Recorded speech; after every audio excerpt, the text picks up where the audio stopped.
Hey guys, welcome to my channel. Today's video is a what's for dinner. If you haven't subscribed, go ahead and hit that button to help me grow my channel.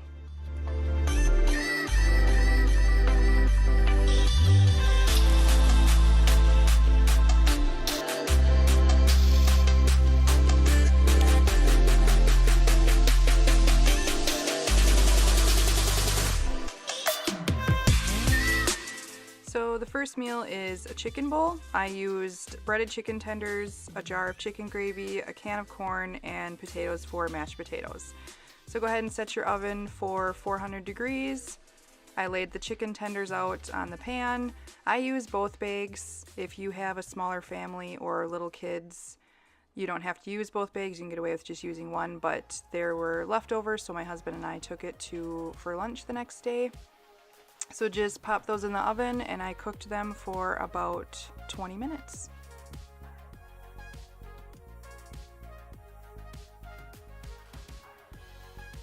I peeled the potatoes, cut them up, and started boiling them. Then when they're done, I just mash them up, and I add butter and milk to my potatoes. And then I season it with salt and pepper and garlic salt. I have my gravy cooking in the back. I threw my corn in the microwave, and then you just assemble and you add however much you want.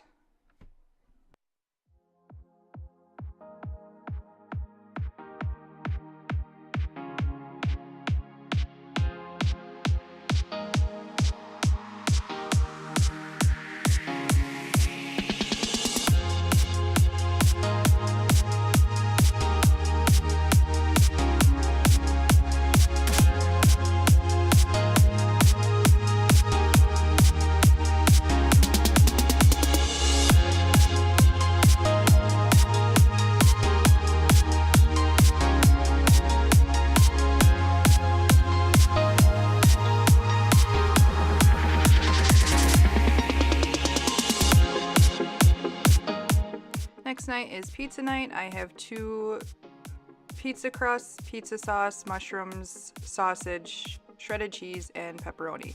So I start by browning a pound of sausage.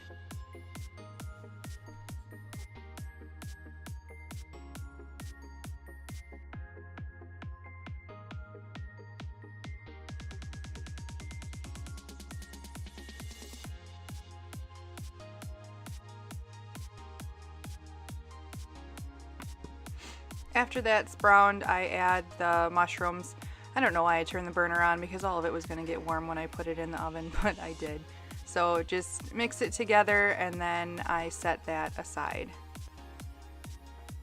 I spray both pans with cooking spray, and then I lay out the pizza crust and press it down. The thickness, it depends on you. I just press it out so it's kind of even and go from there.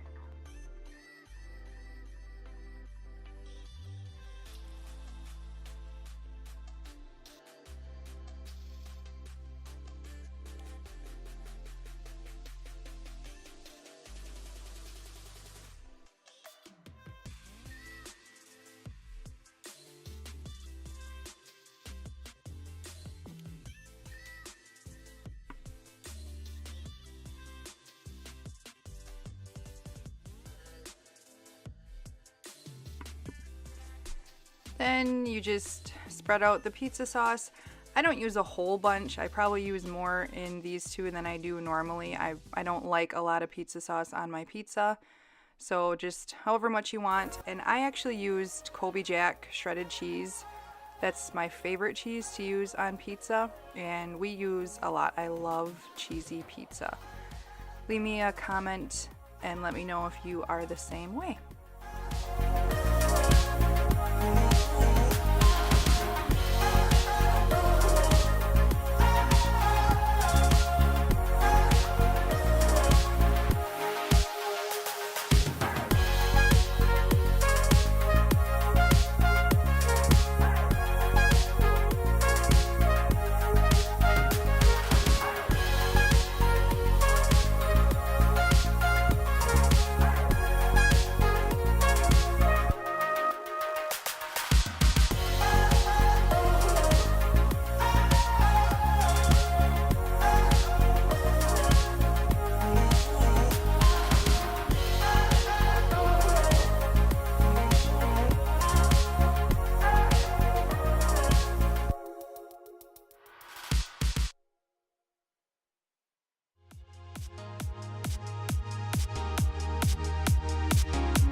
remember, I believe the oven was set at 425, but it says on the package and for how long you cook for. So I think I set it at 425.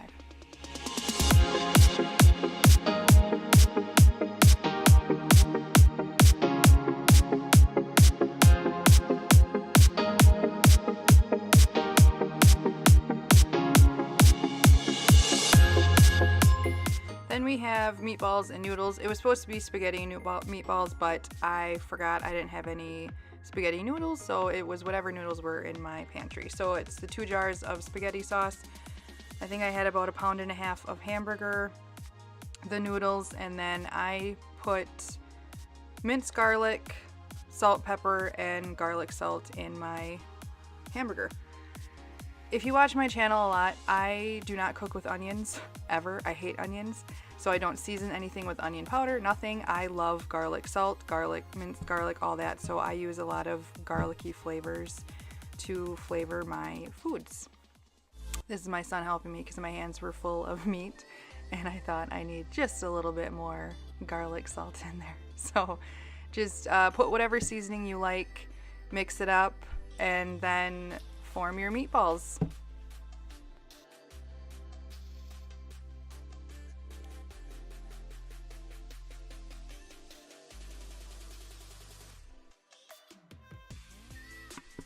I brown the meatballs on all sides, and then I actually cover it and let it cook through. And in the meantime, I have my water boiling for my noodles.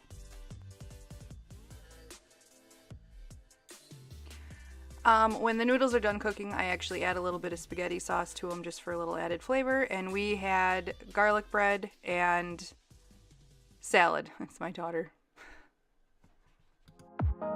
Next meal is spare ribs with potatoes and sauerkraut. So I needed 2 jars of sauerkraut, a cup of chicken broth, a family pack of spare ribs, and then potatoes. So I seasoned the spare ribs with salt, pepper, and then it's a seasoning just from the local grocery store. It's called Mad Dog and Merrill, and it's their signature spice. So I season both sides of the spare ribs, and then I don't use liners for my crock pot, but maybe I'll end up trying them. But anyway, for right now, just spray it with cooking spray. Add your meat, and then I cut up the potatoes, and I'll add the potatoes, and then I just do 1 jar for right now of the sauerkraut. Oh, I add the chicken broth before I add the potatoes.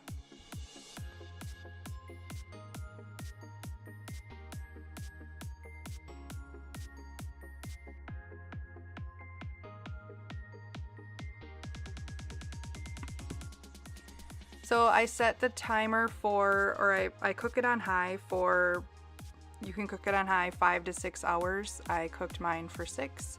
And if you want to do low, you can cook it for about 8 hours, and it will be cooked through and nice and tender. The meat just pulled apart.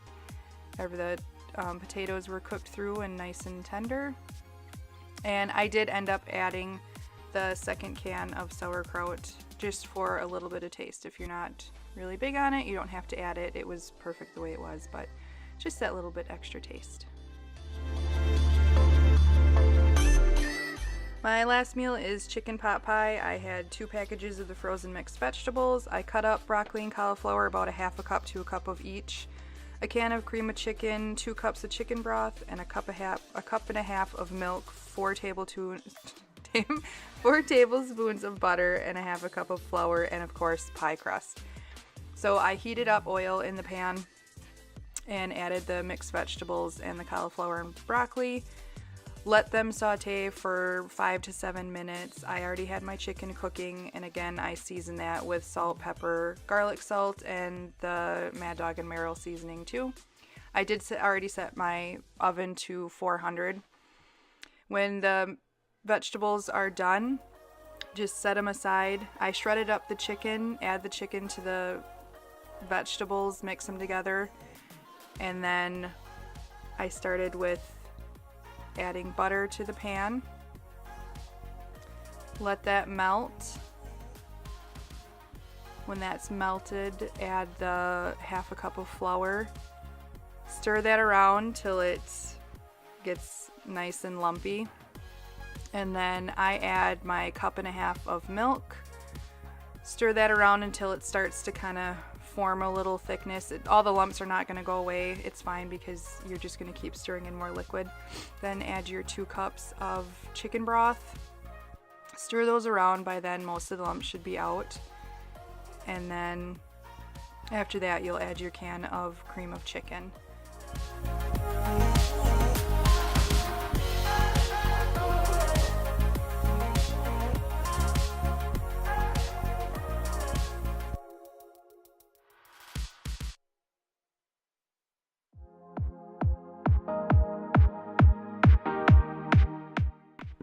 So you're going to mix all this together till it's nice and smooth, and it will thicken as you stir.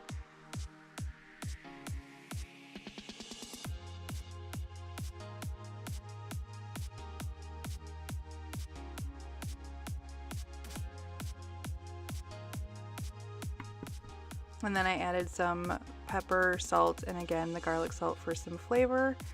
Mix that together, and then you will add your vegetables and chicken. And make sure it's all coated together nice, and then you'll add it to the pan.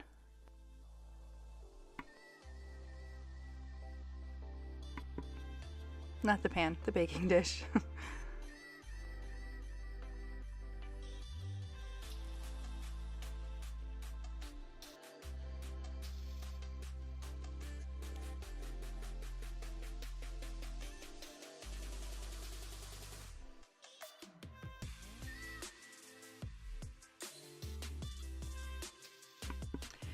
And you cook the filling first, and you're going to cook that for about 15 minutes. And then when those 15 minutes are up, then you'll take it out and then you'll add your pie crust. And actually you can also even use biscuits instead of pie crust. It makes it a little bit easier to put on. You're not trying to press your fingers into steaming hot liquid. So either way, it's good either way. I've tried it both. The biscuits, sometimes they get a little heavy, so that's why I tried this. I hope you enjoyed my What's for Dinner. Give me a thumbs up, and don't forget to subscribe. Hit that bell so you don't miss anything. See you in my next video.